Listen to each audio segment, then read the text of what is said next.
Hello dear students, welcome to my YouTube channel Accounts Acharya. Dear students, I was continuing teaching median, quartile, decile and percentile. Median, quartile,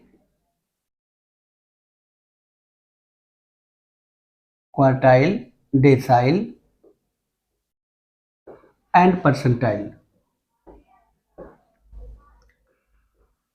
अभी last video में मैंने आपको individual series से median, quartile, decyl और percentile discuss किया था और हमें पूरा विश्वास भी है कि आप सभी लोगों को अच्छी तरह से समझ में आ गया होगा।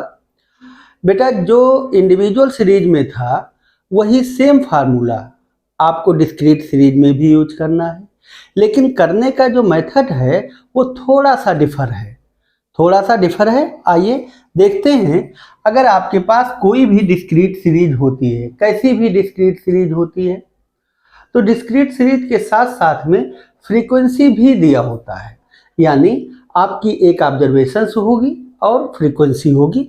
तो ऑब्जर्वेशंस x हमने ले लिया, यहाँ पर 12, 13, 14, 15, 16, 17, 18, these all are observations under one series.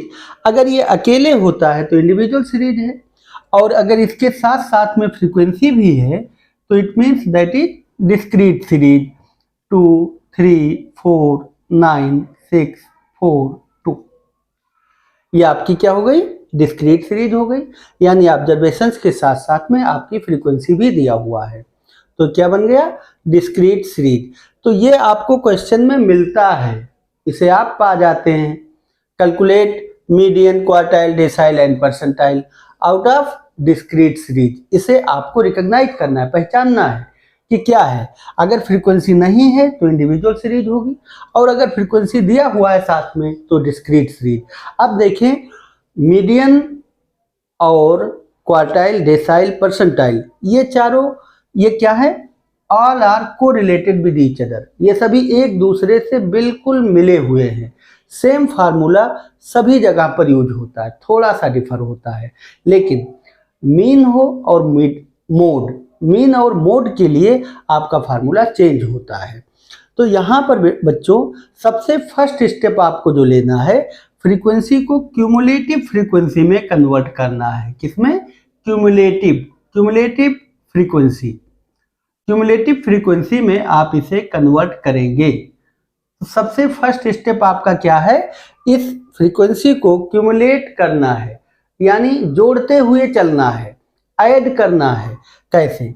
देखें, फर्स्ट 2 है तो 2, 2, 4, 6, 6, 5, 11, 11, 9, 20, 20 और 6, 26, 26 और 4, 30 और 30 और 2, 32, राइट। अब आप क्यूमुलेटिव फ्रीक्वेंसी का जो सबसे लास्ट वैल्यू आ रही है, लास्ट वैल्यू फ्रीक्वेंसी की आ रही है, यही सेम वैल्यू आपकी टोटल ऑफ फ्रीक्वेंसी भी होनी चाहिए। आप क्या करेंगे? क्यूमुलेटिव फ्रीक्वेंसी कैलकुलेट करने के बाद आप इस फ्रीक्वेंसी का भी टोटल कीजिए। 2, 4, 6, 5, 11, 9, 20, 6, 26, 4, 30, 2, 32, यानी 32। तो this 32 must be equal to the last cumulative value, right. अब ये भी 32 है और ये भी 32 है। अब यहाँ से जैसे बच्चों इंडिविजुअल सीरीज में मैंने आपको फार्मूला बताया था कि मीडियन इक्वल टू, तो मीडियन इक्वल टू क्या फार्मूला था? मीडियन इक्वल टू n+1/2, ये फार्मूला था, राइट। n+1/2। तो अब यहाँ पर n ऐसे नहीं कैलकुलेट करना है कि 1, 2, 3, 4, 5, 6, 7, 8। दिस इज नॉट फ्रीक्वेंसी, ये n नहीं है। n क्या है? n ये है, ये n ये टोटल है, n इक्वल टू 32, राइट। तो यहाँ पर 32 + 1/2, 33/2, तो ये क्या आ गया? 16.5, राइट। अब 16.5 जब आया तो इसके बाद कोई फार्मूला नहीं लगाना है, डिस्क्रीट सीरीज में कोई भी फार्मूला आपको नहीं लगाना है। अब आप देखेंगे, इसे m को कैपिटल लेटर से लिखिए, m राइट। और ये देखिए स्मॉल m क्यूमुलेटिव फ्रीक्वेंसी में कहां पर लाई कर रहा है। लाई करने का मतलब हुआ फुल्ली समागम हो जाना, पूरी तरह से शामिल हो जाना, लेकिन उसके आगे की वैल्यू नहीं लेना है। जहां पर वो पूरी तरह से समागम हो जाए, जहां पर वो पूरी तरह से संलिप्त हो जाए, उसके बाद छोड़ देना है। वही वैल्यू के ठीक सामने ऑब्जर्वेशंस में आपका आंसर होगा। अब आप देखें 16.5 इसमें नहीं होगा क्योंकि ये कम है, ये भी कम है, ये भी कम है, लेकिन 20 ऐसा है जिसमें 16.5 पूरी तरह से लाई करेगा। और इसके आगे 26, 30, 32 इन सब में भी लाई करेगा क्योंकि क्यूमुलेटिव है। तो क्यूमुलेटिव में पहले जहां पर लाई कर जाए उसी के ठीक सामने ऑब्जर्वेशन में आप देखेंगे वही आपका आंसर होगा।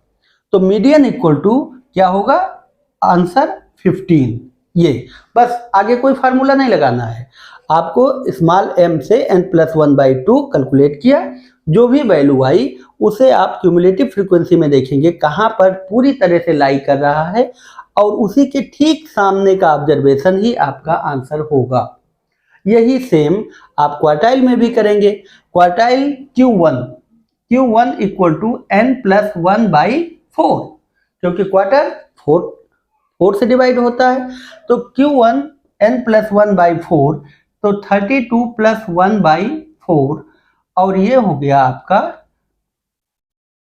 8.25 Q1, यानी लोअर क्वार्टाइल आपकी क्या आई, 8.25। अब ये देखिए कहाँ लाई करेगा, 2 में नहीं, 6 में नहीं, 11 में।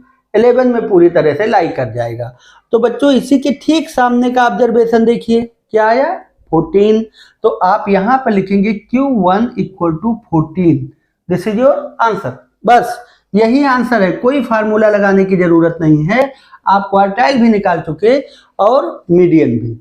अब जब Q3 कैलकुलेट करना है तो Q3 इक्वल टू 3n+1/4। ये इसी फार्मूले में आप अब वैल्यू पुटअप करें, n नंबर ऑफ आइटम 32 + 1/4, तो ये हो गया आपका 24.75। अब आप देखें Q3 कहां पर लाइव करेगा, 24.75 इससे ज्यादा है, 26 में लाई करेगा, राइट। तो 26 के ठीक सामने का ऑब्जर्वेशन यानी 16, तो Q3 equal to 16। This is your answer, this is your upper quartile, that is 16, right बच्चों। तो आपको मीडियन और क्वार्टाइल कैलकुलेट करना आ गया होगा। अब आप आए डेसाइल पर। डेसाइल में क्या है, डिवाइडेड बाई 10। तो डिवाइडेड बाई 10 यानी D7 सपोज कीजिए कैलकुलेट करना है, तो D7 इक्वल टू 7n+1/10। यहां पर क्या करना है, डिवाइडेड बाई 10। तो 7 नंबर ऑफ आइटम 32 + 1/10, और 231 डिवाइडेड बाई 10 यानी 23.1। तो बेटा अब आप देखें D7 की वैल्यू 23.1 है, ये क्यूमुलेटिव वैल्यू में कहां पर लाई करेगी इसे देखेंगे। तो 23.1 26 में लाई करेगी, तो 26 के ठीक सामने का ऑब्जर्वेशन है आपका 16। तो that would be your answer, D7 equal to 16। ये आपका आंसर हो गया, राइट। अब ऐसे ही जब आप परसेंटाइल कैलकुलेट करते हैं तो percentile P20, P30, P70, P80, P90 कुछ भी हो सकता है। तो अब आप वहां पर देखेंगे, थोड़ा बच्चों इसे डिलीट कर रहे हैं, आप वीडियो पॉज कीजिए और इसके बाद इसे पूरा नोट कर लें। इसके बाद आप देखेंगे परसेंटाइल। परसेंटाइल कैसे कैलकुलेट करेंगे, परसेंटाइल के लिए डिवाइडेड बाई 100 हमेशा याद रखें, percentile equal two divided by 100। तो P80 सपोज कीजिए कैलकुलेट करना है, यानी 80 परसेंटाइल। तो 80 परसेंटाइल का मतलब हुआ 80%, 80%। और यहां पर जैसे 7 डेसाइल था तो ये हो गया 70 परसेंटाइल। और अगर आप इसे परसेंटाइल और डेसाइल में देखना चाहते हैं, तो डेसाइल ही परसेंटाइल बनता है, लेकिन डिवाइडेड बाय 100, यानी 100 पर कंप्यूटेशन किया गया और डेसाइल 10 पर कंप्यूटेशन किया गया। दोनों होते तो पैरेलल ही हैं, सेम ही होगा। 80 परसेंटाइल 80 n + 1 by 100, ये 80 n है आपका 32 + 1 by 100, 80 33 by 100, 2640 डिवाइडेड बाई 100, 26.40। ये परसेंटाइल 80 इक्वल टू 26.40। तो ये बेटा कहाँ लाई करेगा? 30 में लाई करेगा। अब 30 के ठीक सामने का ऑब्जर्वेशन क्या है? 17। तो आप लिखेंगे percentile 80 equal to 17। This is your answer, this is your answer.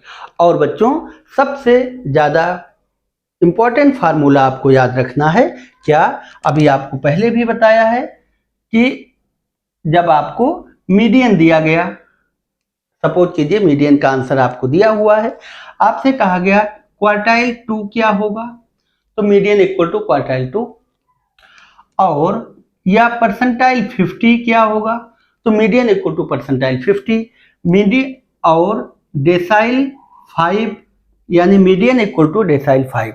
ये जो रिलेशन है इसे आप हमेशा याद रखें। मीडियन हमेशा सीरीज के मिड पोर्शन को बताता है, यानी मिड पोर्शन को रिप्रेजेंट करने का काम मीडियन का है। और सेम एज क्वार्टाइल 2 भी सीरीज के मिड पोर्शन को रिप्रेजेंट करेगा। परसेंटाइल 50 भी मिड पोजीशन को ही रिप्रेजेंट करेगा, और डेसाइल 5 भी, यानी मीडियन इक्वल टू ये सभी हैं, ये सभी एक दूसरे के बिल्कुल इक्विवेलेंट होते हैं। तो कोई भी एक भी अगर वैल्यूज है तो सेम वैल्यूज सबकी होगी, राइट? सभी वैल्यूज सेम होगी। और इस सीरीज में, डिस्क्रीट सीरीज में, आपको मीडियन, क्वार्टाइल, डेसाइल, परसेंटाइल ये सभी कैलकुलेशंस के आपको अच्छी तरीके से समझाने का प्रयास किया है, और हमें पूरा विश्वास है कि आपको समझ में भी आ गया होगा। तो बच्चों इसे वीडियो पॉज करके और एक बार और इस वीडियो को सही ढंग से देखना शुरू करें, ताकि आपको ये फार्मूले याद रहें, और सभी फार्मूले आपको मेमोराइज कर लेना है, याद कर लेना है, क्योंकि जो कॉम्पिटिटिव एग्जामिनेशंस के बच्चे हैं उन लोगों को वैल्यूज देने के बाद सीधे सीधे फार्मूला ही लगाना होता है। अगर फार्मूले आपके तैयार हैं तो आप कभी भी किसी भी क्वेश्चन में गलती नहीं करेंगे। तो आप सभी लोग फार्मूले तैयार कर लें बच्चों, और ये डिस्क्रीट सीरीज कंप्लीट हो गई। अब नेक्स्ट वीडियो में हम आपको कंटिन्यूअस सीरीज से मीडियन, क्वार्टाइल, डेसाइल और परसेंटाइल का डिस्कशन करेंगे। तब तक के लिए धन्यवाद। आप हमारे साथ बने रहें और हमारे वीडियो को लाइक करें, कमेंट करें और अपने दोस्तों को भी भेजें, ताकि उनको भी बेनिफिट मिल सके। बहुत बहुत आभार, धन्यवाद।